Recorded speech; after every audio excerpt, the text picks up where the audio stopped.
Israel versus povos árabes versus Israel. Esta bagunça é o tema do vídeo de hoje aqui, pra gente discutir um pouquinho desse caldeirão de pólvora que é o Oriente Médio. E nesse vídeo vamos falar da relação de Israel com os povos árabes. No outro vídeo a gente fala das relações entre os povos árabes e os povos árabes, certo? E aí, vamos lá, vamos falar um pouquinho sobre esse assunto, começando com a seguinte ideia. Se você olhar aqui pro mapa, o Oriente Médio é meio que um nó geográfico, certo? Ele tá ali entre a Europa, entre a África, entre a Ásia, certo? Área importantíssima ali por algumas razões clássicas pra gente. Petróleo, beleza? É a primeira que a gente pensa logo. Mas além disso tudo, o Oriente Médio, além de diversas etnias, é o centro das três grandes religiões monoteístas que vão surgir no mundo. E aí, seguindo a lógica, o judaísmo, o cristianismo e o islamismo, certo? E aí, é nesse caldeirão de pólvora que a gente vai entender um pouquinho essa ideia desses conflitos. E aí, vamos lá. Primeiro vamos entender o seguinte, olha só. Eu tenho basicamente ali algumas questões chaves para esses conflitos rolarem dentro dessa questão Israel e povos árabes. Quais são eles? Eu tenho a questão do petróleo, eu acabei de dizer para você, grande parte da reserva de petróleo que a gente consome mundialmente vem dessa região do Oriente Médio. Eu tenho a questão religiosa, o palco das três grandes religiões monoteístas da história, certo? E aí, vamos discutir o seguinte, lembra de um detalhe importante para você, tá? Ser árabe não significa necessariamente ser muçulmano, assim como ser muçulmano não significa necessariamente ser árabe, ok? Da mesma forma, esse islamismo, ele se divide em várias correntes. As principais pra gente lá pro vídeo de mundo árabe, sunitas e xiitas, certo? Que não são a mesma coisa e a sua diferença não está em relação à violência de uma ou de outra, beleza? Mas a gente deixa pro vídeo sobre povos árabes e essas discussões árabes aí. A própria questão da água, certo? É um território ali que a gente está falando com algumas áreas desérticas e a própria questão do território, certo? Eu estou falando basicamente de quando você criar ali a noção da Palestina, do Estado árabe, naquela região ali complexa pra gente. Mas vamos deixar de delongas e vamos bater um pouquinho de papo sobre o que são esses conflitos e por que eles acontecem. Na verdade, se a gente for pegar a origem disso, a gente vai voltar lá para os tempos bíblicos. Sim, vamos usar a Bíblia aqui como documento histórico. Eu vou tirar a parte religiosa da Bíblia, a parte ali ligada à questão dos milagres, da questão da fé, etc. E vamos para a parte que me interessa. Vamos lembrar que os hebreus, certo? Eles vão surgir ali como povo monoteísta e que durante um certo tempo serão dominados pelos egípcios. E aí vão fazer a questão da fuga do Egito. Aquele papo de Moisés, lembra? Abriu o Mar Vermelho, aquele papo todo. E aí vão chegar, então, a tal da Terra Santa, a Canaã, ou para alguns, Sion. Beleza? Então, guarda essa informação. Os hebreus estão naquele território há muito tempo atrás. Quando você vai passando historicamente, aquela região ali, ela passa a ser dominada pelo Império Romano. E aí no século I, nós temos uma diáspora judaica. E o que é diáspora judaica? É a dispersão. Os judeus vão fugir daquela região, vão se dispersar pelo mundo. O que vai levar em que muitas vezes você vai ter a unidade judaica muito ligada na questão da fé. Quando o cara, por exemplo, se identifica como judeu alemão, judeu argentino, judeu português, judeu brasileiro, certo? Não existe ainda o Estado judaico. O tempo vai passando e aí aquela região ali, então, é batizada pelos romanos como Palestina e passa a ser ocupada pelos povos árabes, tudo bem? E aí no século VII, com o surgimento do islamismo, o islamismo vai surgir no século VII com Maomé, aquela região passa também a ser ocupada por árabes muçulmanos. A história vai dar um pequeno salto, aquilo ali faz parte ali do Império Turco Otomano, beleza? E aí no século XIX surge um grande movimento frente ao antissemitismo que está rolando na Europa, liderado por um cara chamado Theodor Herzl. E aí qual é o nome desse movimento? Sionismo. E o sionismo, então, ele prega o retorno dos judeus à Terra Prometida, à Terra Santa. Essa ideia de retomar um território, o Estado judeu. Eu começo a pensar nisso por aí, certo? Vem então a Primeira Guerra Mundial. E aí, durante o processo, você vai ter a Inglaterra começando a tomar o território ali, até que em 1917, esta mesma Inglaterra, assina a chamada Declaração de Balfour, ou Balfour para algumas pessoas. O que é isso, na verdade? A Inglaterra basicamente legitima a ideia do sionismo, legitima a ideia do retorno dos judeus àquele território. Embora a Declaração de Balfour a princípio dissesse que ao retornar, deveria se respeitar os árabes que ali estavam. Nessa fase a gente começa a pensar nos primeiros conflitos. Óbvio, eu tenho a população árabe morando ali, árabe muçulmana, e eu tenho uma galera israelense e judaica chegando no território. É óbvio que eu vou brigar por terras. Tudo bem? Beleza, vamos dar mais um salto agora. 1947. Terminou a Segunda Guerra Mundial, passamos pelo Holocausto, criamos a ONU.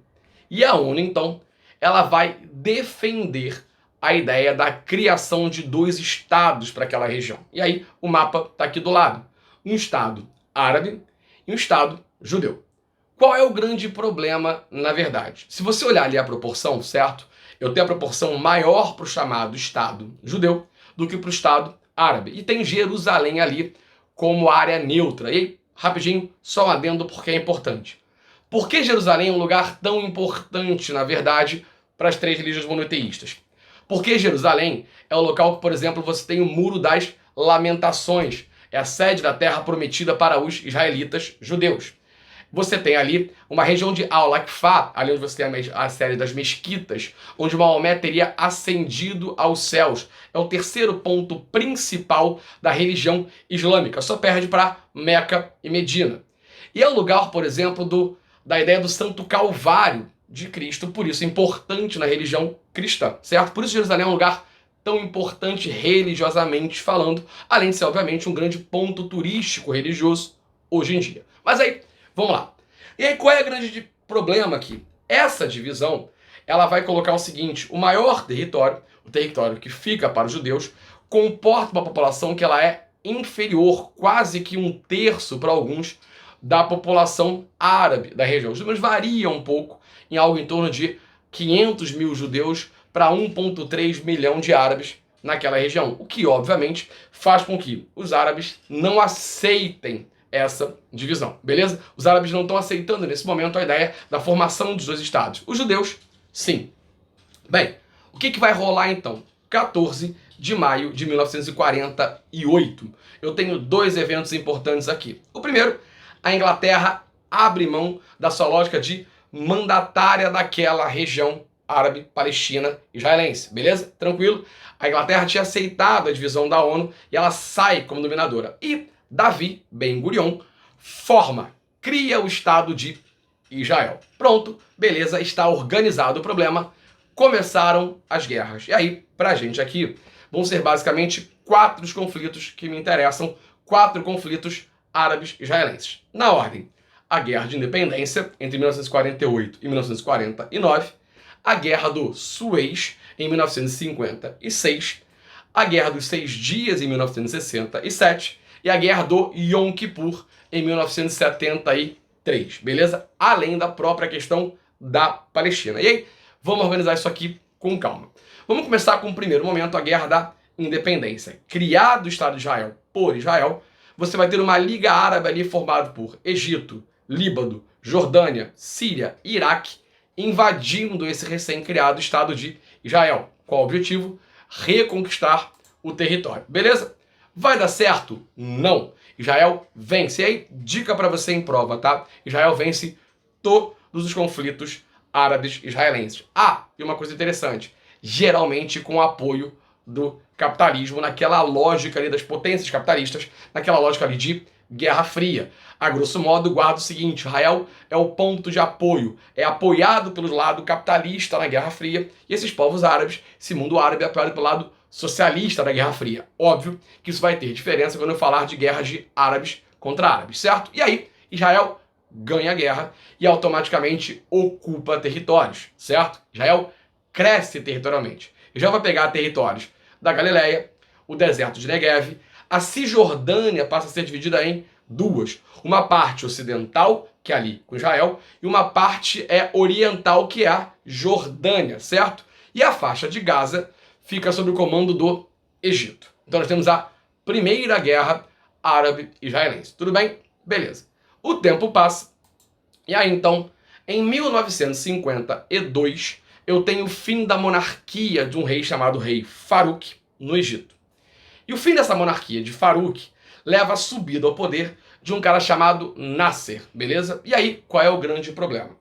O Nasser, ele vem comandar esse Egito, ele vai levar ali uma lógica de uma ideia de um socialismo árabe, beleza? Não estou falando nesse momento da ideia de um alinhamento à União Soviética no contexto de Guerra Fria. Eu estou falando que o Egito, com o Nasser, vem com uma política de socialismo árabe, baseado principalmente numa questão de um nacionalismo econômico e de uma questão de reforma agrária, além da defesa de uma lógica de um pan-arabismo. O Nasser se coloca ali como grande representante, por exemplo, das nações árabes na Conferência de Bandung, aquela lá de colonização afroasiática. Qual a grande ideia? Após a Conferência de Bandung, em 1955, as potências imperialistas, capitalistas no caso, dessa região, simplesmente cortam empréstimos para a construção de uma barragem chamada de barragem de Assuan.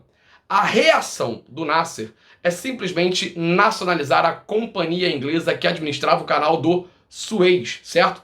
E nacionalizar o porto de Eliat, que era um porto importante para Israel, alimentar ali, irrigar os desertos de Negev. E aí, qual é o grande problema ali? O canal do Suez, certo? Que é monopolizado pela Inglaterra, é uma importante passagem que você tem em direção ao mar Mediterrâneo, não fazendo com que você precise contornar a África para chegar à Europa. Então, quando o Nasser nacionaliza o canal do Suez, quando o Nasser vai lá e nacionaliza a questão do porto de Eliat, está organizado o esquema para a chamada Guerra do Suez, em 1956. Beleza? O que acontece? Tropas israelenses invadem a península do Sinai. Inglaterra e França se colocam ali, se oferecem para ocupar temporariamente a zona do canal e sugerem, então, uma zona de 10 milhas para cada lado. Nasser recusa a oferta e é atacado, então, por tropas inglesas e francesas. Está organizada a Guerra do Suez. Problema: a União Soviética simplesmente ameaça entrar no confronto em favor do Egito, certo? Bem, nesse momento, eu estou ali no início da Guerra Fria, estou em 56, certo? É uma coisa ainda recente. Estados Unidos acabam pressionando França, Israel e Grã-Bretanha a concordar com o eventual cessar-fogo e retirar-se do Egito. Eu tenho o fim do conflito, eu tenho uma pequena aproximação do Egito ali com a União Soviética, certo? E eu vou ter, durante um período ali, uma ocupação dessa região por tropas da ONU, beleza? Então nós temos a chamada Guerra do Suez, muito ligada à questão de um nacionalismo egípcio, muito ligado ao socialismo árabe, muito ligado à ideia de você ter a questão econômica, da questão da passagem pelo canal do Suez. Segundo confronto árabe-israelense, tá? Ah, detalhe, essa relação Israel e Egito vai acabar sendo resolvida com os acordos de Camp David, quando você tiver o Egito de um lado, Israel do outro, e os Estados Unidos ali intermediando a questão com a ideia do Jimmy Carter. O que vai rolar? Na verdade, o Egito vai receber de volta terras perdidas durante a Guerra dos 6 Dias, nosso próximo confronto. E em troca disso, você vai ter ali o Egito reconhecendo o Estado de Israel, o que vai pegar mal para o Egito dentro desse chamado mundo árabe. Beleza? Então, vamos lá. Vamos para a nossa terceira guerra árabe-israelense. E aí vamos dar a tal da Guerra dos 6 Dias. E essa recebe esse nome porque ela vai durar 6 dias. Eu tenho de um lado Egito, Síria e Jordânia. Eu tenho do outro lado Israel. E aí, qual é a grande ideia? 14 de maio de 1967.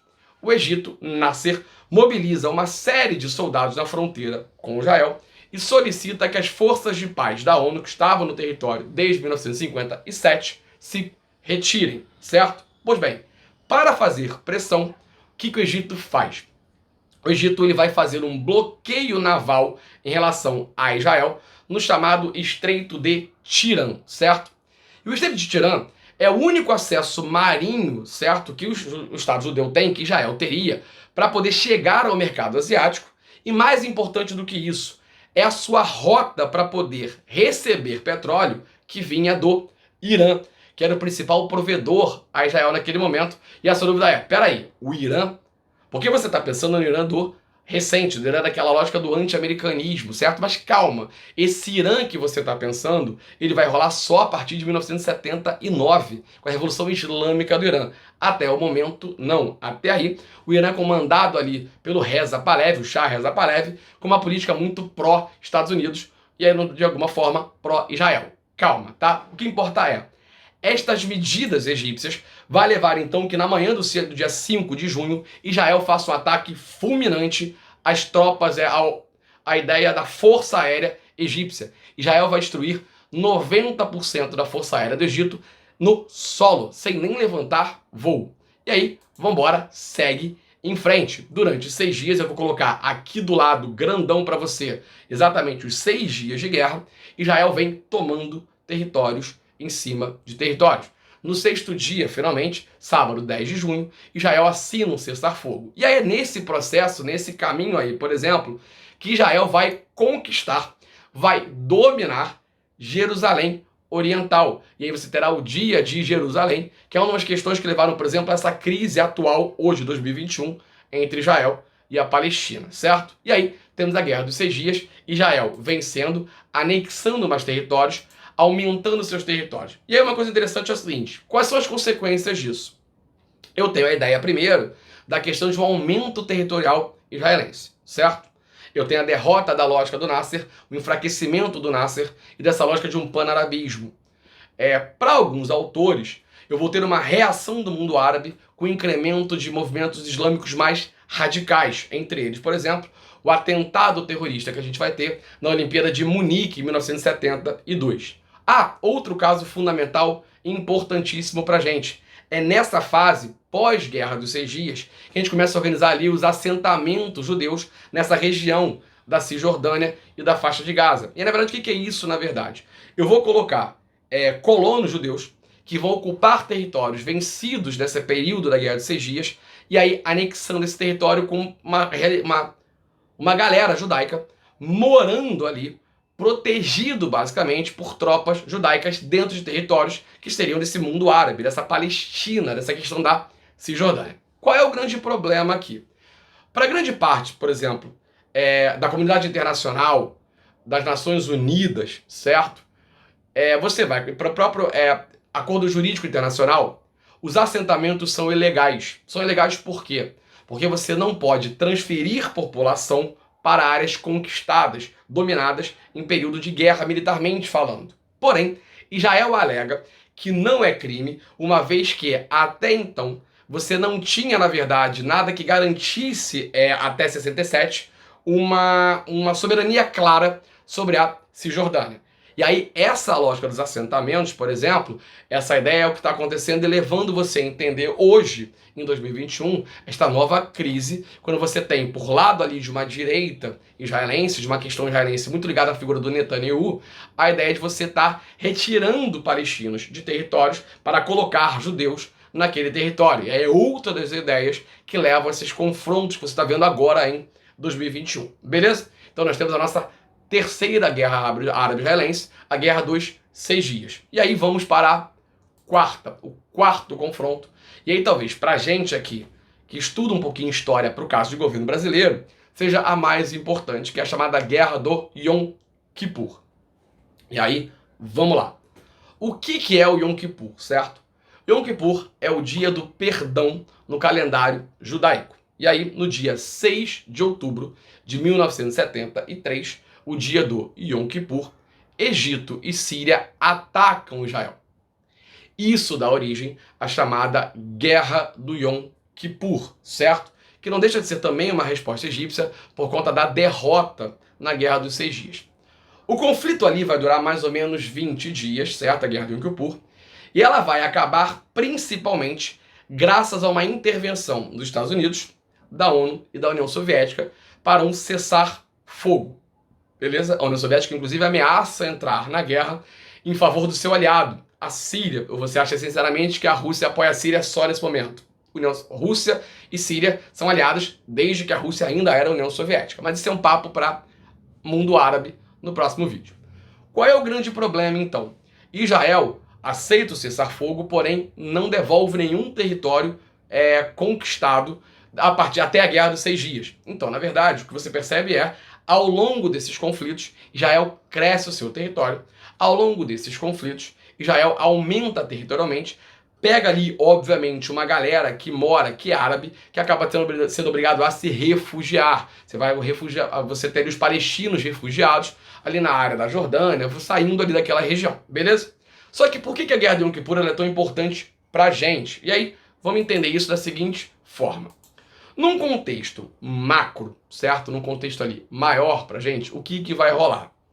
Nesse exato momento, os países árabes, membros da chamada Organização dos Países Exportadores de Petróleo, ou simplesmente OPEP, fazem o chamado bloqueio, a crise do petróleo, a primeira crise do petróleo. Eu vou boicotar o preço do barril do petróleo. Petróleo, fonte básica ali de energia, certo? Daquela fase. Eu tenho energia derivada de petróleo.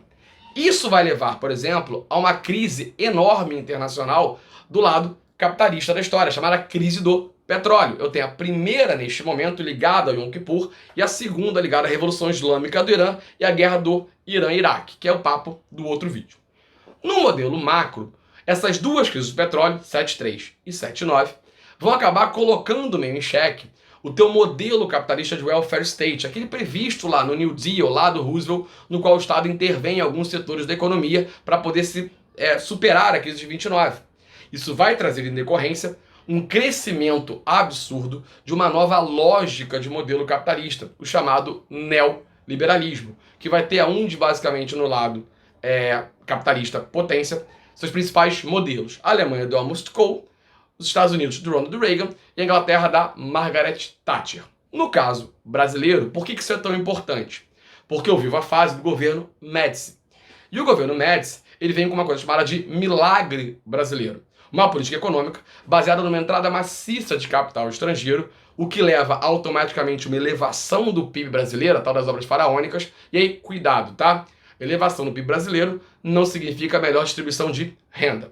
Mas uma vez que esse milagre brasileiro começa ali em 1970, ele é baseado numa entrada maciça de capital estrangeiro, e o capital estrangeiro está em crise por conta da crise do petróleo, consequência, o milagre brasileiro vai começar a se esgotar. Ou eu vou buscar outras fontes de energia também. Estou falando de Proálcool, estou falando de acordo nuclear Brasil e Alemanha. Isso é o papo do governo que vem depois do Médici, certo? O nosso querido Ernesto Geisel, beleza? Então, crise do Yom Kippur, crise do petróleo, crise do milagre brasileiro, tudo está relacionado. Por isso ele é tão importante pra gente. Tranquilo? Beleza? Então a gente fecha aqui as 4 guerras, os 4 confrontos que você tem árabes e israelenses. E aí, vamos chegar nela, na Palestina, certo? E aí, vamos lá. O território da Palestina é o território que você vai dar ali o nome pelos romanos, certo? Era a antiga terra dos filisteus, Filistinas, ali na fase ali de dominação romana. E aí, para os israelenses, para os judeus, é a Canaã bíblica, ou alguns judeus preferem chamar de Sion.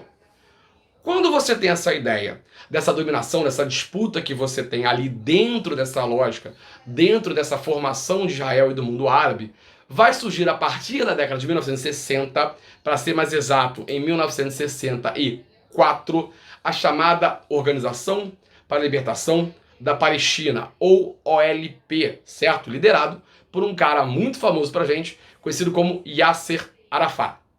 E o Yasser Arafat, ele vai ter ali como ideia, essa OLP, ela tem como ideia um combate à existência de Israel e a criação de um Estado palestino, a luta pela soberania de um Estado palestino, certo? Você tem, por exemplo, um ramo político dessa OLP, um braço político dessa OLP, conhecido como Al-Fatah, certo? Em contrapartida, você vai ao longo do processo criar ali grupos mais paramilitares, mas em alguns momentos utilizando ataques suicidas, que são o Hamas e o Hezbollah, certo? O Hamas, inclusive, vai depois se configurar também como um partido político, inclusive sendo o local que hoje controla a faixa de Gaza. E o Hamas é interessante porque ele controla as regiões, ele é caracterizado por obras sociais, beleza? Então a gente tem ali a OLP, a gente tem ali o ataque, né, a ideia dessa questão da expulsão de Israel, da soberania de um Estado palestino, e de uma acusação principal dessa OLP, desse crescimento espacial de Israel, desses assentamentos judaicos, dessa expulsão da população palestina dos seus territórios. Isso vai levar, por exemplo, que na década de 1980, para ser mais exato, em 1987, tenha início uma resistência, um levante popular civil com paus e pedras contra tropas israelenses. Nome disso, intifada, beleza? E nós vamos ter duas grandes intifadas. A primeira intifada, essa que começa em 1987 e vai até 1993 e até 1995, para ser mais exato. E aí, por que essa data? Porque entre 1993 e 1995 eu vou ter os chamados Acordos de Oslo. Eu vou colocar para sentar e conversar 4 caras. Eu tenho, do lado palestino, a OLP, que vai se configurar, que vai se transformar em ANP, certo? A OLP vai virar a Autoridade Nacional Palestina. Eu tenho do lado israelense, Isaac Rabin, eu tenho Shimon Peres, e mediando ali o contato, eu tenho Bill Clinton. E aí, vamos lá, o que eu vou definir basicamente nos acordos de hoje. Eu vou colocar aqui para você tudo aquilo que é definido por ordem. Mas basicamente a ideia é o seguinte, tá? Israel reconhece a existência da Autoridade Nacional Palestina como legítima na relação entre Israel e esse mundo árabe, certo? Eu tenho ali a ideia, a ANP, ela abre mão basicamente do uso da força nessa relação, tudo bem? Tranquilo. E mais do que isso, eu vou ter o seguinte, eu vou determinar uma autonomia palestina sobre Gaza e a Cisjordânia. E aí, nesse ponto, tem uma parada importante pra gente que é o seguinte, territorialmente falando, por incrível que pareça, a Cisjordânia e a faixa de Gaza, embora sejam áreas, teoricamente, de autonomia palestina, elas não se ligam. Elas não têm ligação territorial. Inclusive, a grosso modo, a Cisjordânia é dominada pela ANP, certo? E Gaza pelo Hamas, tudo bem? E aí, vamos lá. O que vai rolar nisso aí? Quando você vai pensar nessa ideia, eu vou olhar para a Cisjordânia e vou dividir a Cisjordânia em 3 áreas administrativas. Uma área A, ela vai ser uma área administrativamente exclusiva dos palestinos, certo? Uma área B, você vai ter uma área ali administrativamente determinada pelos palestinos, porém militarmente por Israel. E uma área C, exclusivamente de administração israelense. Tudo bem? Bem, vamos seguir o baile então. Quando nós temos 2000, Shimon Peres, certo? Eu estou falando basicamente do Peres ali, como a ideia do Sharon, desculpa, Ariel Sharon, cismei com Shimon Peres, Ariel Sharon, certo? Vai fazer o seguinte, vai visitar a ideia de Jerusalém. Vai visitar a região de Al-Shatat, ou seja, aquela ideia ali do Monte Sagrado, que é uma área interessantíssima para os israelenses, para os judeus, porém aquela área das mesquitas sagradas ali para os muçulmanos árabes islâmicos. Automaticamente eu tenho a minha segunda intifada. Essa vai até mais ou menos 2005, quando você tem então a retirada de Israel da faixa de Gaza. Tudo bem? Beleza? Estamos aí na questão das intifadas. No meio do caminho, certo? O que você vai ter? 2002. Dá para piorar? Lógico que dá. Em 2002, eu vou construir o chamado Muro da Cisjordânia. E aí, o que é o tal do Muro da Cisjordânia? Israel simplesmente vai levantar o muro na Cisjordânia, certo? E aí, qual é a função? Para os israelenses, tá? A determinação, a justificativa israelense para construir o muro é proteger a população judaica e, com isso, reduzir os ataques à população israelense que mora naquela região, certo? Estou pegando a ideia da justificativa israelense, a zona de segurança, principalmente por conta da segunda intifada, de 2000 a 2005. Se você pegar, por exemplo, para os seus críticos, qual é o grande problema ali? Os críticos da questão do Muro da Cisjordânia, ou Muro de Israel, como as pessoas chamam popularmente, vão dizer o seguinte, olha só, é mais uma tentativa de ocupar territórios por parte de Israel. E aí, relatórios apontam, na verdade, que o muro está fazendo é confiscar zonas palestinas pelos israelenses. E essas zonas são ricas, sobretudo em relação a recursos hídricos, água, certo? Ou seja, classicamente falando, os desvios na rota de construção do Muro da Cisjordânia levaram que o território israelense ocupe cerca de 9% do território da Palestina naquela região. E além disso, você tem informações de que você tem, nessa condição, aldeias, populações palestinas que acabam sendo isoladas e passam a ser exploradas, basicamente, por empresas internacionais que estão dentro de Israel, certo? Então, na verdade, o muro ainda não terminou, tá? O muro ainda está sendo construído. Dá para piorar? Dá, afinal de contas, parou por aí? Não. Vamos a 2017. Sim, em 2017, Donald Trump, presidente dos Estados Unidos, em uma clara afronta ao mundo árabe e apoio a Israel, simplesmente transfere a embaixada norte-americana, que ficava em Tel Aviv, que é considerada pelo mundo quase todo como a capital de Israel, para dentro de Jerusalém. E aí, obviamente, que você vai ter, neste momento, os palestinos, os árabes, considerando isso uma grande afronta, certo? Simplesmente assim. Desde então, por conta disso, a gente tem que entender que é uma zona extremamente conflituosa, é uma zona extremamente importante na discussão que você tem por conta de questões religiosas, petrolíferas, de terra, de espaço, e que, infelizmente, ao que tudo indica, ainda está longe de acabar. Beleza? Videozinho tranquilo, rapidinho, mais ou menos, falando um pouco dos conflitos árabe-israelenses e a questão da Palestina, para que você possa entender um pouco de todas essas confusões que a gente vê nos noticiários e nos jornais, e para ajudar na sua prova de vestibular também. Beleza? Um beijo e até qualquer dia.